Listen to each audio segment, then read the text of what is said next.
जय हिंद to all my respected aspirants. मैं करुण आप सभी का ज्ञान सागर के मंच के माध्यम से आपका स्वागत करता हूं। राइट, जैसा कि आप जानते हैं कि हमारी ज्योग्राफी की सीरीज चल रही है और मैंने बहुत बार बोल दिया है कि ये वनडे प्लस आपके जो सिविल सर्विसेज है उसमें काम आएगा और ये कॉन्सेप्चुअल है और इसको आप लेवल 1 भी कह सकते हैं। राइट, अगर आपको हमारा ये प्रयास पसंद आता है तो आप हम पे संपर्क भी कर सकते हैं सेक्टर 34A पे। राइट, ऑनलाइन और ऑफलाइन दोनों ही माध्यमों से हम आपके लिए अवेलेबल है। राइट, तो आइए शुरू करते हैं।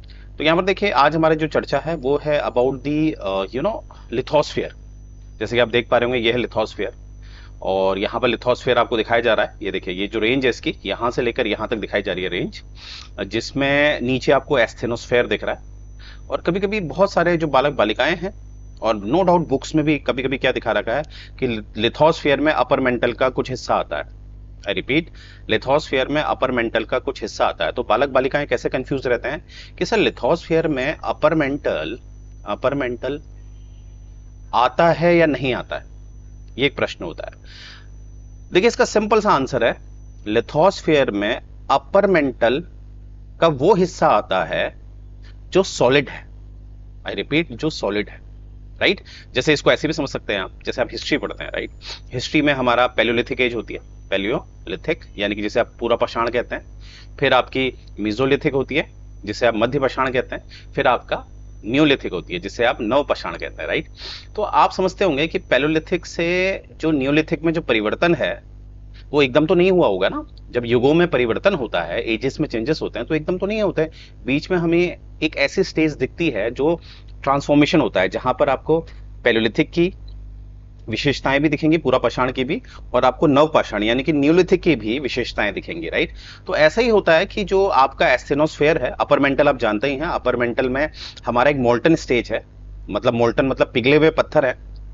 राइट, इसीलिए हमारे ऊपर के जो प्लेट्स हैं मूव करते हैं, इसीलिए हम कहते हैं कि हिमालय की ऊंचाई बढ़ती जा रही है, क्योंकि प्लेट्स जब आपस में मूव करेंगे, टकराएंगे, तो एक नीचे जाएगा, वो सबडक्शन होता है। एक ऊपर आएगी प्लेट, उसे एबडक्शन कहेंगे। डोंट वरी, हमने पढ़ना है।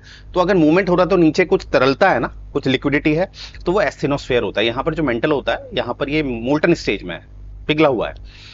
इसी के ऊपर जब लिथोस्फीयर शुरू हो रहा होता है, एक मेंटल की ही एक अपर स्टेज है जहां पर वो थोड़ा सॉलिडिफाई है। तो वो अपर स्टेज जो है मेंटल का पूरा नहीं, मेंटल का पूरा अपर पार्ट नहीं, अपर से ऊपर जो एक सॉलिड पार्ट आने लगता है अपर मेंटल का, वो कंसीडर किया जाता है लिथोस्फीयर में। तो हम क्या सीखें, हम ये सीखें कि अगर ये कहा जाए कि लिथोस्फीयर में अपर मेंटल का कुछ पार्ट आता है जो सॉलिडिफाई है, तो स्टेटमेंट जस्टिफाइड होगा, वो स्टेटमेंट सही है। पर यह कहना गलत हो जाएगा कि लिथोस्फीयर में पूरा एस्थेनोस्फीयर जो कि एक मोल्टन स्टेज में है वो आता है। ये बात आपने याद रखनी है। राइट, तो आइए शुरू करते हैं थ्योरी।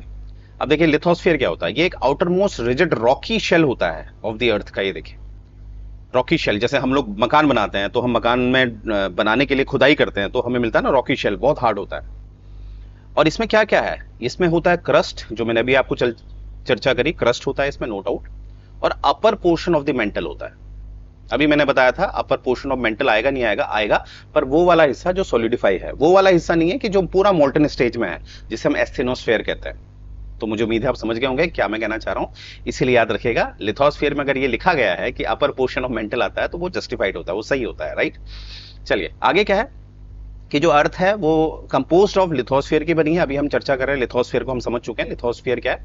ऊपर का जो अर्थ का एक सॉलिड स्टेज है जहां पर आपको क्या मिलते हैं, पत्थर मिलते हैं बहुत सॉलिड फॉर्म में, प्लस कुछ भाग जो अपर मेंटल का है वो है एटमॉस्फेयर होता है। एटमॉस्फेयर आप जानते ही हैं, जो ये वाला वातावरण है मेरा, ये एटमॉस्फेयर हो गया। हाइड्रोस्फेयर हो गया जो पानी से संबंधित, चाहे वो ओशन है चाहे सी है, ये सब हाइड्रोस्फेयर में आता है। और बायोस्फीयर जो होता है, जिसमें अगर इसमें लाइफ जोड़ दी जाए, ऐसा माहौल मिल जाए जहां पर लाइफ पनप पाए, उसके लिए पानी चाहिए, उसके लिए हवा चाहिए, हवा में खासकर ऑक्सीजन चाहिए, रहने के लिए स्थान चाहिए, क्रस्ट चाहिए।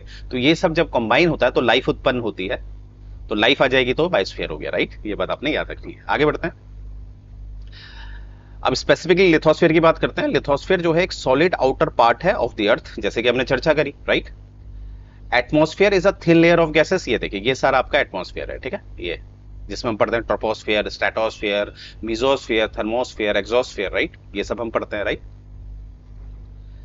अब हाइड्रोस्फीयर को एक बार देख लेते हैं। हाइड्रोस्फीयर क्या है, ये वाटरी पार्ट है, जैसे कि अभी मैंने बताया आपको। ठीक है, वाटरी पार्ट, चाहे वो सरफेस वाटर हो, चाहे ग्राउंड वाटर हो, चाहे आपके ओशन हो, चाहे वो लेक्स हैं, या चाहे वो रिवर का रन ऑफ है, ठीक है, तो ये सब किस में आता है आपका हाइड्रोस्फीयर में, राइट। और बायोस्फीयर क्या है, ये layer of earth where life exist. Obviously बात है, बायोस्फीयर वहीं पर पाया जाएगा जहां पर एक पर्टिकुलर एटमॉस्फेयर होगा, ठीक है, एक पर्टिकुलर हाइड्रोस्फीयर होगा, पानी होगा, और एक रहने के लिए लिथोस्फीयर चाहिए। तो इन तीनों का कॉम्बिनेशन, एटमॉस्फेयर, हाइड्रोस्फीयर और लिथोस्फीयर, इन तीनों का कॉम्बिनेशन क्या कहलाएगा, बायोस्फीयर। क्योंकि इससे उत्पन्न क्या होगा, जीवन। अगर इसमें से इन तीनों में से आप कोई भी हटा देंगे तो क्या लाइफ सर्वाइव कर पाएगी, आप सोचिए। राइट टू लाइफ है आपके पास आर्टिकल 21 में, जब आप पॉलिटी पढ़ते हैं तो आप समझ पा रहे होंगे आर्टिकल 21 में एक अच्छा लिथोस्फीयर होना, एक अच्छा हाइड्रोस्फीयर होना और एक अच्छा एटमॉस्फेयर होना आपका एक फंडामेंटल राइट है, तभी तो लाइफ उत्पन्न होगी। Got it. अब आगे देखते हैं interior of earth, very interesting. देखिए, अर्थ का जो इंटीरियर है ये आप पिक्चर में देख सकते हैं, और मैंने ये पिक्चर ऐसी रखी है जिसमें आपको खासकर क्वेश्चन आते हैं, जैसे मोहो डिस्कंटिन्यूटी कहां पर होता है, गुटनबर्ग कहां पर होता है, रेपिटी कहां पर होता है, लेहमन कहां पर होता है, या कॉनॉट जो है, ठीक है, ये डिस्कंटिन्यूटी कहां पर होती है, तो ये आपको पता होनी चाहिए। और इसको क्रोनोलॉजी में भी अगर लगाने को आए तो आप इस पिक्चर की मदद से लगा सकते हैं, राइट। तो जैसे कि एक एग्जाम्पल मैं आपको देता हूं, जैसे क्रस्ट की बात हो, क्रस्ट अगर मोटा मोटा क्रस्ट लिया जाए और मेंटल है, अगर उसको डिवीजन की बात की जाए तो उसे हम कहते हैं मोहो डिस्कंटिन्यूटी। यानी कि मोहो डिस्कंटिन्यूटी क्या करता है, एक डिविजनल जोन है, एक बॉर्डर का काम करता है बिटवीन क्रस्ट एंड मेंटल। वैसे ही आप देखिए गुटनबर्ग क्या है, जो आपका मेंटल है, मेंटल का जो लोअर स्टेज है, अपर मेंटल ऊपर वाला हो गया लोअर स्टेज, और जो आपका कोर का आउटर पार्ट है उसके बीच में क्या आता है, गुटनबर्ग, ठीक है। और यहीं पर देखिए लेहमन आता है आपका, क्योंकि कोर हमारा जो इनर कोर है वो आपका एक तरह से, मतलब जब हम कोर पढ़ेंगे तब मैं आपको दिखाऊंगा कि किस तरह से कोर डिवाइड है सॉलिड और लिक्विड में। बिलीव मी, कोर भी डिवाइड है सॉलिड और लिक्विड में, क्योंकि हमारे मन में तो ये आता है कि जो इतने एकदम कोर क्या होता है पृथ्वी का, ये देखिए ये अर्थ है, अर्थ का एकदम मिड सेक्शन कोर कहलाता है। तो वहां से तो हमें ये आइडिया लगता है कि यहाँ पर तो ये सॉलिडिफाई होगा because of pressure, right, because of pressure ये सॉलिडिफाई होगा। पर बिलीव मी, जो आपका इनर कोर, जो आप माफ कीजिएगा, जो आपका कोर होता है वो सॉलिड भी होता है, लिक्विड भी होता है, ठीक है। और ये सॉलिड लिक्विड होने की वजह से जो अर्थ अपने एक्सिस में रोटेट करती है, मैंने रिवॉल्व नहीं बोला, रोटेशन बोला, और रोटेशन में मैंने आपको ये बताया था कि डेज एंड नाइट होते हैं, पर इसी रोटेशन से अभी आप देखेंगे एक मैग्नेटिक फील्ड जनरेट होता है। आई रिपीट, एक मैग्नेटिक फील्ड जनरेट होता है जो एक ग्रेविटेशनल पुल का काम करता है। तो यहां से आप थ्योरी ले सकते हैं कि जब तक अर्थ अपने एक्सिस पे रोटेट कर रही है तो उसके पास ग्रेविटेशनल पुल है। जब वो रोटेशन बंद कर देगी, ऑब्वियसली दिन और रात तो नहीं होगा, पर साथ में ग्रेविटेशनल पुल भी खत्म हो जाएगा, वो हम आगे देखने वाले हैं। तो फिर भी यहां पर देखिएगा आउटर कोर इंनर कोर के बीच में कौन सा है, लेहमन, ठीक है। रेप्टी कहां पर है, अपर मेंटल और लोअर मेंटल में। तो इस तरह से आप ये पिक्चर से इसको याद कर लीजिएगा, डायरेक्ट क्वेश्चन पूछते हैं, ठीक है। और क्रोनोलॉजी लगाने को आया तो आप क्रोनोलॉजी भी लगा लेंगे। अब आप कहेंगे सर कोनोट क्या होता है, कोनोट को मैं अभी बताऊंगा आपको। ये क्रस्ट में ही होता है, क्योंकि हमारा क्रस्ट जो होता है कॉन्टिनेंटल वाला होता है, एक हमारा वाटर बॉडी वाला होता है, उसके बीच का जो गैप होता है, जो एक बॉर्डर है उसका, वो हम कोनोट कहते हैं। डोंट वरी, कोनोट अभी आगे स्लाइड में समझ में आएगा।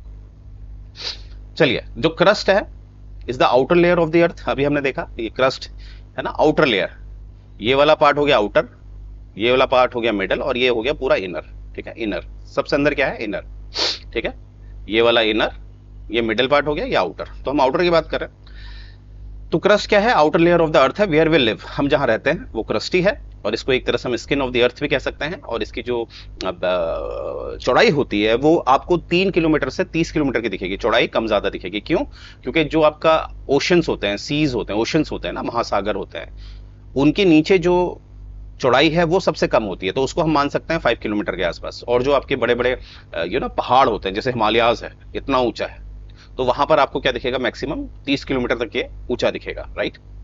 तो ये आप समझ पाए होंगे, राइट।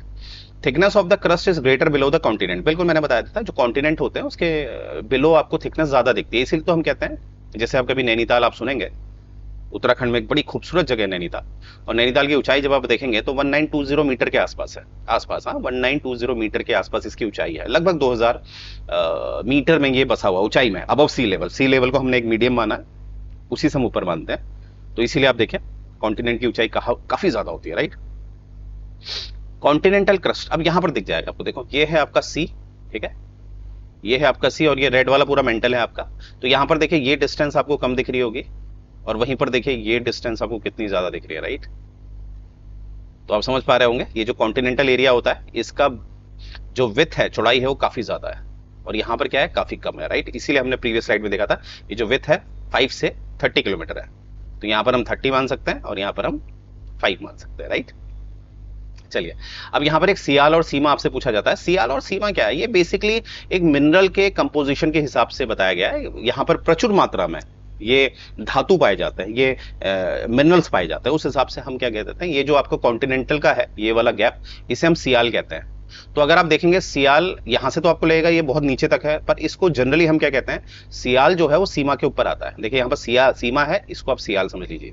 तो जनरली हम क्या कहते हैं, सियाल जो है वो सीमा के ऊपर आता है। ये बात आपने याद रखनी है, बिल्कुल अच्छी तरह याद रखनी है। और देखिए ये जो है मोहो डिसकंटिन्यूटी है, ठीक है, जो कहीं ना कहीं आपको क्या दिख रहा है, सीमा यानी कि जो आपका क्रस्ट है और नीचे आपका मेंटल शुरू है, उसके बीच में क्या आ रहा है, मोहो डिसकंटिन्यूटी।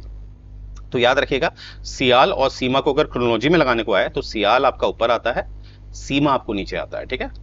और ये इसलिए आपको कॉम्प्लेक्स लग रहा है क्योंकि आपके मन में ये भी आ सकता है, ये वाला साइड देख के आप कहेंगे कि यहाँ पर तो सीमा ऊपर आ रहा है और सियाल नीचे आ रहा है। तो देखिए ज्योग्राफी में मैंने बताया ना, जो इसकी चौड़ाई है वो 5 से 30 किलोमीटर के आसपास दिख रही है, राइट।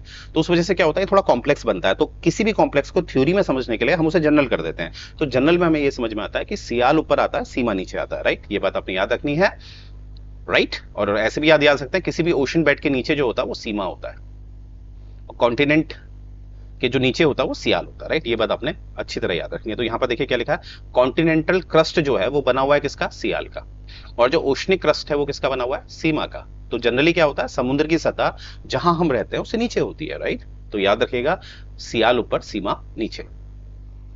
अब क्या था, boundary between upper crust and the lower crust is termed as Conrad boundary. अब मैंने बताया था, अभी हम चर्चा करेंगे कोनोरॉड की। तो जो आपका क्रस्ट है ना, ये जैसे क्रस्ट को मैंने बताया था आपका, ये वाला हो गया जो कॉन्टिनेंटल वाला है, ये हो गया आपका सियाल, और ये जो नीचे वाला है सीमा। तो सियाल और सीमा के बीच का जो एक हिस्सा हमें एक तरह का डिवीजन दिखता है, उसको हम कहते हैं कॉनरैड या कोनोरॉड डिस्कंटिन्यूटी या बाउंड्री। तो इसीलिए कंफ्यूज मत होंगे, यहाँ पर कोनोरॉड लिखा है, यहाँ पर कॉनरैड लिखा है, एक ही बात है, राइट। तो ये चीज याद रखिएगा। एक तरह से हम कह सकते हैं सियाल और सीमा के बीच का जो एक बॉर्डर है उसको हम कहते हैं कोनोरॉड बाउंड्री, राइट। ये बात आपने अच्छी तरह याद रखनी है। अब मेंटल की बात करेंगे। हमारी लिथोस्फीयर की बात हो चुकी है, और लिथोस्फीयर में हमने ये देखा है कि क्रस्ट इसमें आता है, राइट। और इवन इसका जो अपर मेंटल का कुछ भाग है जो सॉलिड फॉर्म में है वो भी इसमें आता है। अब हम बात करेंगे किसकी, मेंटल की, ठीक है।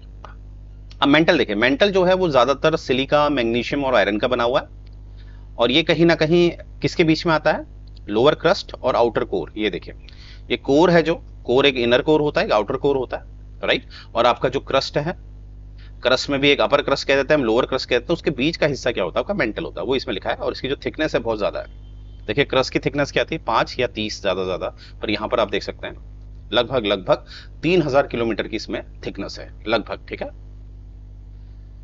It is divided into upper mantle and lower mental. मैंने बता रखा, अपर मेंटल जो होता है वो थोड़ा मोल्टन स्टेज में रहता है, ठीक है, पिघला हुआ रहता है, राइट। और नीचे वाला थोड़ा कंपैरेटिवली हमें सॉलिड स्टेज में दिखता है, राइट।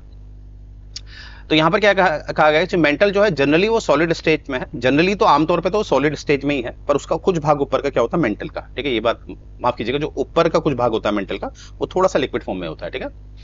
अब यहाँ पर क्या लिखा था, upper part of the mental is called asthenosphere, हमने बताया आपको, ठीक है। और एस्थेनोस्फेयर का मतलब ये होता है कि जो पत्थर है वो उसको इतना हीट कर दिया गया है, वो किस में चेंज हो गया है, लिक्विड में, एक प्लास्टिक स्टेज में चेंज हो गया है, तो ऑब्वियसली उसमें मूवमेंट होगा।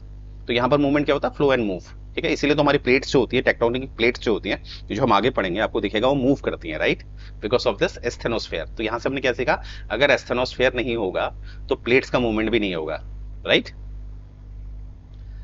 अब हम कोर की बात करेंगे। अब देखिए कोर में क्या है, जो इनर मोस्ट है सबसे, और ये सबसे गर्म होगा, ऑब्वियसली अंदर है, और कहीं ना कहीं जो मेंटल के भी नीचे है, मेंटल के नीचे आता है, जैसे यहाँ पर हमने देखा ये मेंटल के नीचे आता है, राइट। तो सबसे इनर मोस्ट है, तो ऑब्वियसली सबसे हॉटेस्ट होगा, और इसमें आपका निकल होता है मेनली, और आयरन है, ठीक है। और आयरन की वजह से ही, विश्वास करिए, गुरुत्वाकर्षण यानी कि ग्रेविटेशनल पुल आएगा, देखिएगा अभी। इसीलिए इसको निफे कहते हैं, इस पोर्शन को क्या कहते हैं, निफे, क्योंकि निकल और आयरन की वजह से। तो Fe आपका आयरन हो गया। और जो कोर है, it is divided into solid and liquid. जैसे हमें लिक्विड में कुछ शक होता है कि ऐसा है, बिल्कुल है, ठीक है। अब ऑब्वियसली हमने कभी अर्थ को एक्सकेवेट तो नहीं किया ना, खुदाई तो नहीं करी है उसमें। ऑब्वियसली हमारे पास प्राइमरी वेव्स हैं, सेकेंडरी वेव्स हैं, उनके जो कैरेक्टरिस्टिक्स होते हैं उस आधार पर हम आइडिया लगा देते हैं कि अंदर आपका सॉलिड स्टेज है या लिक्विड स्टेज है। ठीक है, कैसे पता करते हैं? जो हमारी जो अर्थक्वेक्स आते हैं उसमें जो हमारी सिस्मिक वेव्स निकलती हैं, प्राइमरी वेव्स होती है, सेकेंडरी वेव्स होती हैं, डोंट वरी, ये सब पढ़ाऊंगा मैं आपको, डोंट वरी। फिलहाल इतना देखना कि ये जो वेव्स होते हैं इससे हमें आइडिया लग जाता है कि अंदर क्या सॉलिड पार्ट है और क्या लिक्विड पार्ट है। तो इसीलिए आप सोचिए, इन वेव्स से हमें पता चल जाता है, जो मेरी वेव्स मैंने बताई थी अर्थक्वेक से हमें जो मिलती है प्राइमरी और सेकेंडरी वेव्स, उससे हमें ये पता चल गया है कि जो हमारा सबसे अंदर कोर है, दिमाग तो ये लगता है कि वो सॉलिड स्टेज में होगा because of the pressure, because of the heat, है ना। अब हीट, प्रेशर ज्यादा है, हीट से तो चलो मैं कह सकता हूँ वो थोड़ा लिक्विड फॉर्म में आ सकता है, पर प्रेशर की वजह से हमें लगता है वो सॉलिड होगा, पर इवेंचुअली हमारे जो कोर है वो सॉलिड और लिक्विड दोनों में है, राइट। और यहाँ पर क्या है, the presence of large quantities of iron. मैंने अभी बताया था आयरन का संबंध है आपका गुरुत्वाकर्षण यानी कि ग्रेविटी से। जो कोर है इस माफ कीजिएगा, in the core is responsible for earth gravitational force. मैंने अभी बताया था आयरन एक जिम्मेदार बनता है आपका ग्रेविटेशनल फोर्स से। कैसे? देखिए, एक तो क्या है, अर्थ अपने ऑर्बिट में रोटेट करता है, आपको बताइए, ऑर्बिट नहीं है, माफ कीजिएगा, एक्सिस, अपने एक्सिस में क्या करता है, रोटेट करता है, क्योंकि थोड़ा कंफ्यूजन मारता है, कंफ्यूजन तो नहीं मारता, बोलते समय कंफ्यूजन हो जाता है, तो याद रखिएगा ऑर्बिट में तो रिवॉल्व होता है, कोई भी प्लेनेट क्या करता है, रिवॉल्व करता है, अर्थ भी रिवॉल्व करेगी, पर अपने एक्सिस में जो कि टिल्ट है, जो कि 23.5 डिग्री झुकाव में है, और कोण कितना है यानी कि एंगल कितना है 66.5, वहां पर वो क्या करता है, रोटेट। तो रोटेशन जो है, अर्थ अपने जो एक्सिस में रोटेशन करता है। और the liquid outer core spin, अब लिक्विड आउटर कोर जो है ना वो भी स्पिन करेगा, लिक्विड तो स्पिन करेगा ना। अब जैसे मिक्सी आप चलाते हैं, आपने उसमें कोई लिक्विड डाला तो लिक्विड भी तो स्पिन करेगा, तो लिक्विड जो स्पिन करता है, ठीक है, the liquid outer core spin over the solid inner, क्योंकि अंदर तो सॉलिड इनर है, बिल्कुल अंदर उसके कोर में सॉलिड है, उसके बाहर लिक्विड है। जो हमारा कोर है, अंदर क्या है कोर, देखिए ये कोर मैं बना रहा हूं, ये कोर है, एक अंदर कोर है, अंदर कोर तो सॉलिड है, पर बाहर वाला कोर क्या है, लिक्विड फॉर्म में। तो अर्थ जो रोटेशन कर रही है, तो ऑब्वियसली ये रोटेशन क्या होगा, लिक्विड का भी होगा। तो ये लिक्विड का जो रोटेशन हो रहा है, और इसमें आपका प्रचुर मात्रा में, काफी एबंडेंट अमाउंट में आपका क्या है, आयरन। तो इस वजह से क्या होता है, अर्थ का मैग्नेटिक फील्ड जनरेट होता है, और आप जानते ही है अर्थ का अगर मैग्नेटिक फील्ड जनरेट हो रहा है तो एक चुंबकीय शक्ति मिलती है, इसी को तो हम ग्रेविटेशनल पुल कहते हैं, राइट। तो आप समझ पा रहे होंगे कि अर्थ की एक रोटेशन की वजह से, दिन और रात ही नहीं होता है, अर्थ की एक रोटेशन की वजह से, और कोर का अपर पार्ट, कोर का जो अपर पार्ट है लिक्विड है, जिसमें आयरन बहुत है, उसका भी रोटेशन हो रहा है। तो इवेंचुअली क्या जनरेट हो रहा है, एक मैग्नेटिक फील्ड जनरेट हो रहा है, जिसकी वजह से we have the gravitational force. अब आगे बढ़ने से पहले देखिएगा, ये याद रखिएगा कि ज्ञान सागर इंस्टीट्यूट सेक्टर 34 है, याद रखिएगा। मेरा नाम करुण है। अगर आपको लगता है मैं आपको अच्छा पढ़ा सकता हूं, आपको अच्छा ट्रेन कर सकता हूं, राइट, तो आपने क्या करना, अगर आप चाहते हैं ऑफलाइन के माध्यम से आप हमसे ज्वाइन करना चाहते हैं तो आप आ सकते हैं, बिल्कुल, ठीक है। और यहाँ पर बैठिएगा, अब आपको दिखेगा, फिर वहां पर और कॉन्सेप्चुअल क्लासेस आपकी चलेंगी, चाहे वो यूपीएससी आपने पढ़ना है, चाहे आपने पीसीएस पढ़ना है, चाहे आपने यूजीसी नेट की तैयारी करनी है, राइट। यूजीसी नेट में पॉलिटिकल साइंस एंड हिस्ट्री मैं पढ़ा सकता हूँ आपको, राइट। तो आप आ सकते हैं, और ये दिए गए नंबर पे आप कॉल कर सकते हैं। और यहाँ पर जब आप आएंगे तो आपको एंट्री करते ही पता चल जाएगा कि किस तरह से ये इंस्टीट्यूट साफ सफाई में ध्यान देता है। अब आप कहेंगे सर साफ सफाई में कहाँ गया, पढ़ाई की बात है, ध्यान दीजिएगा, जब भी कोई ऑफिसर माइंड होता है वो गंदगी में नहीं रह पाता है, तो ये छोटी छोटी बातें होती हैं, राइट। आइए आगे बढ़ते हैं। अब हम बात करेंगे रॉक्स की। जैसे हमने अभी क्या करा, अर्थ को समझा, सबसे बाहर की जो उसकी स्किन है वो क्रस्ट है, उसके अंदर मेंटल है, और उसके अंदर कोर है। और कोर में भी हमने क्या देखा, जो इनर कोर है वो सॉलिड स्टेज में है, और जो बाहर वाला है वो लिक्विड स्टेज में है, ठीक है। और जो अर्थ के रोटेशन के साथ वो भी रोटेट करता है, जिसकी वजह से एक मैग्नेटिक फील्ड जनरेट होता है because of the iron, maximum iron they have, it have, sorry, maximum iron, और इसकी वजह से क्या आता है, ग्रेविटेशनल फोर्स। अब रॉक की बात करते हैं। रॉक्स देखिएगा, तो सबसे पहले तो हमें समझना है कि रॉक्स हम कहते हैं तीन तरह के होते हैं, इग्नियस रॉक होता है, सेडिमेंट्री रॉक्स होता है, मेटामॉर्फिक रॉक होता है, ठीक है, ये हम पढ़ते हैं, राइट। जैसे इग्नियस होता है, आग्नेय चट्टानें होती हैं, सेडिमेंट्री अवसादी होती हैं, और मेटामॉर्फिक रूपांतरित, ये रूप बदलती हैं, तभी रूपांतरित, यानी कि इग्नियस आपकी मेटामॉर्फिक, इग्नियस का बदला हुआ रूप मेटामॉर्फिक कहलाएगा, सेडिमेंट्री का बदला हुआ रूप मेटामॉर्फिक कहलाएगा। तो आई रिपीट, आग्नेय चट्टानें एक तरह से अग्नि से बनी हुई, यानी कि मैग्मा, लावा से बनी हुई। सेडिमेंट्री ये है आपकी अवसादी, अवसाद होते हैं, इसमें लेयर्स होती है, राइट। और कहीं ना कहीं मेटामॉर्फिक जो है रूपांतरित, यानी कि यहां से हमने क्या सीखा, igneous due to change metamorphic में कन्वर्ट हो जाती है, sedimentary due to change metamorphic में चेंज हो जाती है, और इवेंचुअली मैं आपको सच बताऊं तो इग्नियस सेडिमेंट्री में चेंज हो जाती है, सेडिमेंट्री मेटामॉर्फिक में हो जाती है, ठीक है। और ये मेटामॉर्फिक दोबारा से इग्नियस में चेंज हो जाती है, इग्नियस फिर सेडिमेंट, मतलब एक तरह से यहाँ पर लूप बन जाता है, लूप बन जाता है। इसलिए तो कहते हैं एनर्जी को आप प्रोड्यूस भी नहीं कर सकते और डिस्ट्रॉय भी नहीं कर सकते, वो इसका एक एग्जांपल है, राइट। तो यहाँ पर देखते हैं जो अर्थ क्रस्ट है, लिथोस्फीयर, इसमें अब हम लिथोस्फीयर की बात करेंगे, ठीक है। और मैं उम्मीद करता हूँ लिथोस्फीयर में अब आपको कंफ्यूजन नहीं होगा कि अपर मेंटल आएगा नहीं आएगा, आएगा, अपर मेंटल का वो पार्ट आएगा जो सॉलिड स्टेज में होता है, राइट। पर इसमें एस्थेनोस्फीयर नहीं आएगा, अच्छी तरह याद रखिएगा, क्योंकि एस्थेनोस्फीयर भी किसका भाग बनता है, अपर मेंटल का, ठीक है, तो बड़ा कंफ्यूजन होता है। तो अपर मेंटल का वही पार्ट लेना है लिथोस्फीयर में जो एक सॉलिड स्टेज में, राइट। तो जो अर्थ क्रस्ट, अच्छा आपके मन में प्रश्न आ सकता है, सर एक तरफ तो आप कह रहे हैं कि अपर मेंटल जो है वो प्लास्टिक स्टेज में है, फिर एक तरफ आप कह रहे हैं कि अपर मेंटल के ऊपर भी सॉलिड स्टेज आता है, कैसे? क्योंकि देखो ऊपर क्रस्ट बैठा हुआ है, ऊपर क्या बैठा हुआ है? क्रस्ट बैठा हुआ है, तो वो प्रेशर वो उसको दबाता है ना, कि डायरेक्ट जो एक, ये मान लीजिए एस्थेनोस्फीयर है, ये लिक्विड स्टेज है, तो ऊपर जो उसको दबा रहा है वो वहां पर हल्का तो सॉलिड हो जाएगा, तो वो वाला पार्ट आपका किसमें आ जाता है? लिथोस्फीयर में। अब मुझे उम्मीद है आप समझ गए होंगे। अब देखिए यहां पर जो आपको दिख रहा है, जो हम लिथोस्फीयर देख रहे हैं, वो किससे, हमने कहा ये हार्ड सरफेस है, तो ऑब्वियसली रॉक से बना हुआ है, ठीक है। अब रॉक से आपको कैसा दिखेगा? एकदम हार्ड भी दिखेगा, ठीक है। हार्ड इग्नियस रॉक ज्यादातर हार्ड होते हैं, या सॉफ्ट भी दिखेगा, जैसे मेटामॉर्फिक आपके सॉफ्ट रॉक्स में ही आता है, माफ कीजिएगा। इग्नियस आपका हार्ड रॉक हो गया और सेडिमेंट्री आपका एक सॉफ्ट रॉक की कैटेगरी में आता है, ठीक है। और ये याद रखिएगा, ऐसे क्वेश्चन आपके पूछे जाते हैं कि भैया ऐसा है, जो साइंटिफिक स्टडी हम रॉक्स की करते हैं, जिसमें मैं आपको बता रहा हूँ igneous rock, sedimentary rock, metamorphic rock, इस स्टडी को क्या कहते हैं? इसको पेट्रोलॉजी कहते हैं। क्या कहते हैं? पेट्रोलॉजी। अब मेरा क्वेश्चन आपके लिए आ रहा है, जैसे हिस्ट्री में हम इंस्क्रिप्शन के बारे में पढ़ते हैं, ठीक है, अभिलेखों के बारे में। अब आपने मुझे बताना है अभिलेखों से संबंधित, यानी कि इंस्क्रिप्शन से रिलेटेड जो स्टडी होती है वो क्या कहलाती है, राइट। और देखिए कमेंट करिए, आप लोग कमेंट कम कर रहे हैं, ठीक है, क्योंकि कहीं ना कहीं मैंने कहा है आपका कमेंट करना, आपका जो शेयर करना है, जो व्यूज जो है वो जनरेट होते हैं, तो लगता है कि मेरा प्रयास आपको पसंद आ रहा है, तो और उत्साह आता है, ठीक है। तो लाइक करिए, सब्सक्राइब करिए, कमेंट करिए, ठीक है। तो आइए, 3 तरह के रॉक्स हमने देखे। तो सबसे पहले है इग्नियस रॉक। इग्नियस रॉक मैंने बताया था आपको, देखो सिंपल सी बात है, इसको ऐसे समझिए आप। देखिए जैसे ये होता है, टेक एन एग्जांपल, एक सिंपल से वे में मैं समझा रहा हूं आपको। ये है आपका वोल्केनो मान है, ठीक है। यहां से आपका इसका पाइप है ये, जहां से ये मैग्मा बाहर आता है। अब ध्यान दीजिएगा, अंदर जब तक रहेगा उसे हम मैग्मा कहेंगे, जब वो बाहर आ जाता है, तो वो लावा बन जाता है, ठीक है, याद रखिएगा। यानी कि लावा का सोर्स मैग्मा ही होता है, ठीक है। तो आपको पता है जब ज्वालामुखी एक्टिव होता है तो इस तरह से लावा बाहर आता है मैग्मा के रूप में, और इवेंचुअली एक समय वो ठंडा हो जाएगा, तो ये सब सॉलिडिफाई हो जाएगा। ठंडा हो जाएगा तो क्या होगा? मैग्मा या लावा क्या हो जाएगा? कठोर हो जाएगा, सॉलिडिफाई हो जाएगा। जब वो ठंडा हो जाएगा तो आगे चल के क्या होता है? यही मैग्मा जो एक इंट्रूसिव रॉक होती है, इंट्रूसिव अंदर है ये, और लावा जो एक एक्सट्रूसिव रॉक होती है, एक्सट्रूसिव ये बाहर है, ये जो रॉक्स हैं यही कहलाती है इग्नियस रॉक, ठीक है। ये क्या कहलाती है? Igneous rock. तो आपने देखा है इनका जो बनने का तरीका है वो मैग्मा या लावा से है, और इसीलिए हम इनको आग्नेय चट्टाने कहते हैं, क्योंकि आग की तरह होता है ना। तो ये होते हैं आपके इग्नियस रॉक्स, ठीक है। और देखिए एग्जाम में याद रखिएगा, इनको प्राइमरी रॉक्स भी कहते हैं, क्योंकि ये माना जाता है, हालांकि जो लूप होता है, मैंने अभी बताया आपको, ये लूप बनाता है, तो लूप में ये कहना तो बड़ा मुश्किल है ना, प्राइमरी कौन सा है, सेकेंडरी कौन सा है, परंतु ये माना जाता है कि शुरुआत हम इसी से मानते हैं, क्योंकि जैसे हम कुछ भी हवन करते हैं तो उसमें शुरुआत हम आग से करते हैं ना, एनर्जी से करते हैं, तो इसीलिए हम इसको प्राइमरी रॉक्स कह देते हैं, ठीक है, या इसको पेरेंट रॉक्स भी कह देते हैं, ठीक है।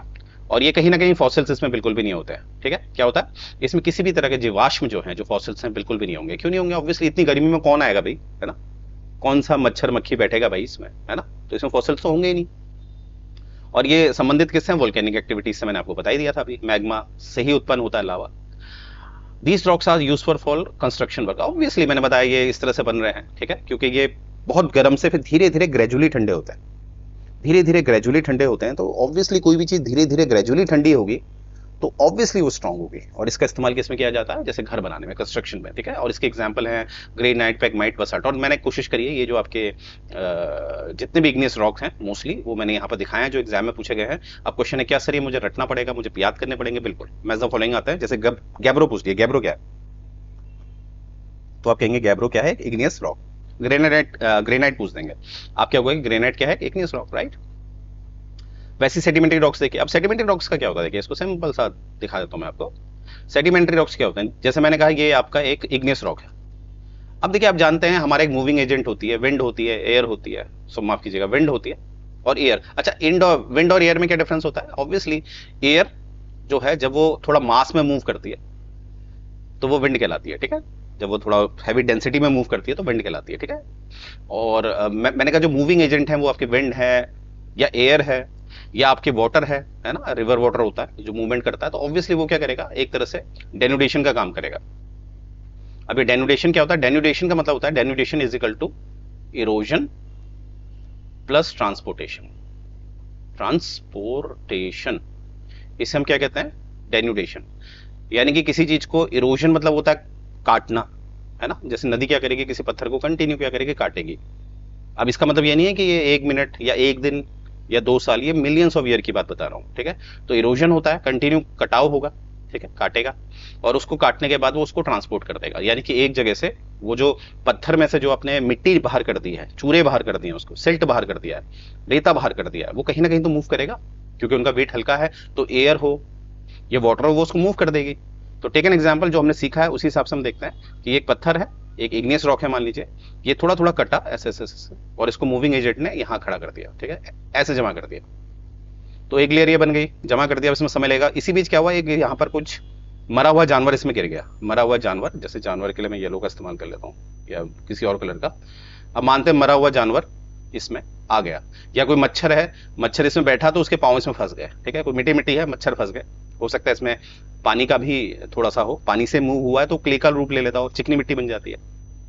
तो यहाँ पर ये मच्छर जो है, ये है ना, ये इसमें फंस गया है, अब इसकी डेथ हो गई। फिर इवेंचुअली आगे चल के क्या हुआ, फिर एक दूसरी परत इसमें लगी, यहीं से कट के आया परत, और ये परत ऊपर से आ गई इसके, देखिए, तो बीच में क्या हुआ, ये ऐसे फंस गए, जीवाश्म यानी कि फॉसिल्स इसमें आ जाते हैं। तो एक क्यों आते हैं, क्योंकि एक तो लेयर फॉर्म में होता है, इस तरह से लेयर फॉर्म में होता है ना, क्योंकि कट कट के बन रहा है ना, कट कट के बन रहा है, डेनिडेशन से बन रहा है, कट रहा है और ट्रांसपोर्टेशन हो रहा है, तो इवेंचुअली इसके बीच में जीवाश्म आ जाते हैं, फॉसिल्स आ जाते हैं, ठीक है। तो यहाँ से आप समझ गए होंगे, इसलिए मैंने कहा था, देखिए किस तरह से सेडिमेंट्री रॉक्स बन रहे हैं, तो इसमें क्या होंगे, फॉसिल्स होंगे, राइट, ये आप देख पा रहे हैं, फॉसिल्स होते हैं। और इसके एग्जांपल जो है, जैसे यहाँ पर सैंडस्टोन, लाइमस्टोन, चॉक्स, जिप्सम, कोल दे रखा है, सब कुछ। ऑब्वियसली आप समझ गए होंगे, सेडिमेंट्री रॉक्स जो होते हैं वो एक सॉफ्ट रॉक्स होते हैं, क्योंकि लेयर में बने, राइट, सॉफ्ट होंगे, और इसमें आपके फॉसिल्स भी हैं, इसीलिए हमारे लिए काफी जो वैज्ञानिक होते हैं, जो कहीं ना कहीं देखना चाहते हैं कि पुराने समय पे कौन से जानवर हुआ करते थे, वहां ये बड़ी मदद करता है। जैसे आपके डायनासोर को भी हम देखें, डायनासोर का युग समझने के लिए, राइट। तो यहाँ पर भी देखिए, मैंने सारे के सारे ये रॉक्स आपको रखे हुए हैं, तो इनको देख लीजिएगा, इनको आपने याद ही करना है, ठीक है। अब है मेटामॉर्फिक रॉक। अब मैंने बताया था मेटामॉर्फिक रॉक कुछ नहीं होता है कि वो जैसे जैसे इसको ऐसे समझिएगा, सिंपल सा मैं बताता हूँ, बहुत आसान है, ठीक है। देखिए वही है, चाहे इग्नियस और मेटामॉर्फिक तो मैंने बता दिया। अब टेक एन एग्जांपल, ये इग्नियस रॉक है। अब ये कहीं ना कहीं क्या हुआ, जैसे आपने सुना होगा, आज जो हिमालयाज हैं, एक समय वहां समुद्र हुआ करता था, महासागर, टेथिस सी हुआ करती थी, ठीक है, टेथिस सी। तो यानी कि हमें ये पता चलता है कि क्लाइमेट चेंजेस की वजह से हमारा जो टोपोग्राफी है, हमारे जो आज पहाड़ है तो हो सकता है वहां समुद्र है, या ऐसा भी हो सकता है आज जहां पहाड़ है तो कल समुद्र हो सकता है, तो ये ऊपर नीचे हो रहा है। तो take an example, igneous rock जो है, ये ऊपर जो अभी सतह में रखा हुआ है, जिसे मैं एक्सट्रूसिव बोलूंगा, एक्सट्रूसिव इग्नियस रॉक, मैंने बताया था जो ऊपर रहता है, सतह में रहता है, एक्सट्रूसिव इग्नियस रॉक होता है, और ज्यादातर किसका बना होता है, लावा का। और जो इंट्रूसिव होते हैं, जो अंदर होते हैं, वो मैग्मा के बने होते हैं। मैंने आपको बता ही दिया मैग्मा लावा में क्या डिफरेंस है। मैग्मा जब अंदर रहता है, इंटीरियर में रहता है, मैग्मा होता है जब वो सरफेस में आ जाता है तो लावा हो जाता है। तो टेक एन एग्जांपल, ये एक एक्सट्रूसिव रॉक है, और ड्यू टू कुछ चेंजेस कुछ हुआ, तो ये कहीं ना कहीं इवेंचुअली ये ऐसी जगह चला गया है, जैसे एक प्लेट्स है, प्लेट्स का मूवमेंट हो रहा है, एक प्लेट ऐसे आ रही है, एक प्लेट ऐसे आ रही है, और मूवमेंट में क्या हुआ, एक प्लेट ऊपर चली गई, जिसे हम एबडक्शन कहते हैं, एबडक्शन कहते हैं, और एक प्लेट नीचे आ गई, ठीक है, एक प्लेट नीचे आ गई, जिसे हम क्या कहते हैं, सबडक्शन, सबडक्शन। तो इवेंचुअली ये जो मेटामॉर्फिक रॉक है, ये वाला, इसको मैं ब्लू से डिनोट करता हूं, ये जो है मेरा, ये इवेंचुअली मुझे दिख रहा है वो इसकी वजह से नीचे आ गया, प्रेशर में आ गया, नीचे एबडक्शन जो है, जो इतनी बड़ी प्लेट है उसके नीचे ये दब गया है। तो दबने की वजह से, इस हीट और प्रेशर की वजह से ये अपना रूप बदल लेता है, और इसी को कहता है मेटामॉर्फिक। तो ये दबना और इसको हीट मिलना, प्रेशर मिलने की वजह से चेंज करता है। तो ये रॉक सेडिमेंट्री भी हो सकता है, राइट, इसलिए तो मैंने बोला इसको हिंदी में कहते हैं रूपांतरित, यानी कि ये सेडिमेंट्री रॉक्स से भी बन सकता है और इग्नियस रॉक से भी, राइट। और इसीलिए देखें, सेडिमेंट्री रॉक से जो बने हुए मेटामॉर्फिक रॉक हैं वो है लाइमस्टोन, सैंडस्टोन, शेल, कोल, ठीक है, ये आपके सेडिमेंट्री रॉक्स हैं, नो डाउट, ठीक है। और ये है मेटामॉर्फिक, ठीक है, यानी कि सेडिमेंट्री रॉक से मेटामॉर्फिक कैसे बन रहा है, यहाँ पे देखिए, लाइमस्टोन से क्या बन जा रहा है, मार्बल, सैंडस्टोन से क्या बन जा रहा है, क्वार्ट्जाइट, शेल क्ले से क्या बन जा रहा है, स्लेट, और कोल से क्या बन जा रहा है, डायमंड, ठीक है। अब आपने क्या करना है, एक लिस्ट निकाल के देनी है मुझे, या नीचे कमेंट सेक्शन में बताइए वो कौन सा इग्नियस रॉक है। इग्नियस रॉक का आपने मुझे मेटामॉर्फिक वर्जन दिखाना है। जैसे यहाँ पर आपने देखा होगा, लाइमस्टोन एक सेडिमेंट्री रॉक है, उसका मेटामॉर्फिक वर्जन क्या है, मार्बल। सैंडस्टोन एक सेडिमेंट्री रॉक है, उसका मेटामॉर्फिक वर्जन क्या है, क्वार्ट्जाइट। इस तरह से। तो वैसे ही आपको मैं एक टास्क दे रहा हूँ, इग्नियस रॉक की अगर बात की जाए, कोई इग्नियस रॉक है, उसका एक मेटामॉर्फिक रूप क्या होगा, एक एग्जाम्पल आप दीजिएगा, ठीक है। ये मैंने बता दिया, जो हमारे मेटामॉर्फिक होते हैं वो इग्नियस से भी बन जाते हैं, सेडिमेंट्री से भी बन जाते हैं, पर कैसे बनते हैं, सब्जेक्ट होनी चाहिए extreme heat and pressure. Obviously heat और प्रेशर जब एक्सट्रीम वे में होता है, हर कोई उसमें रूप बदल लेता है अपना, ठीक है, ऑब्वियसली। तो देखिए, मुझे उम्मीद है ये आपको पसंद आया होगा प्रयास हमारा, ठीक है। और ऑब्वियसली अगर आप इसमें और पढ़ना चाहते हैं है ना, आप पर्सनली पढ़ना चाहते हैं तो उसमें अलग वेटेज होता है, राइट। और कभी आप आइए, देखिए फीस तो यहाँ डिस्क्लोज हम नहीं कर सकते क्योंकि वो वेरिएशन में होता है। ज्ञान सागर में ये भी कंसीडर किया जाता है कि अगर आपका इकोनॉमिक स्टेटस क्या है, अगर आप ये हमें प्रूफ कर देते हैं कि आपको समस्याएं हैं, आपको इकोनॉमिक प्रॉब्लम्स हैं, तो आप देख लीजिएगा आपको बहुत जेन्युइन फीस पड़ती है। इसीलिए फीस तो मैं डिस्क्लोज नहीं कर पाऊंगा, बस इतना डिस्क्लोज करूंगा कि जब आप सुनेंगे कि फीस इस लेवल की है और इस लेवल की पढ़ाई होती है तो आपको पक्का शॉक मिलेगा, ठीक है। और डेमो बिल्कुल फ्री ऑफ कॉस्ट है, आप आइए, चाहे ऑनलाइन डेमो है या ऑफलाइन डेमो है, आप ले सकते हैं। तो याद रखिएगा कि सबसे पहले सोच होती है, फिर सच्चे मन से प्रयास होता है, फिर आपका सिलेक्शन होता है, और प्रयास के दौरान आपको एक आपका मेंटर चाहिए, ठीक है। इसीलिए इस भूमिका को हम निभाना चाहते हैं, आप हम पे ट्रस्ट कर सकते हैं। आइए डेमो लीजिए, राइट। चलिए मैं करूं, यहीं से ये सेशन एंड करने जा रहा हूं। जय हिंद गाइस।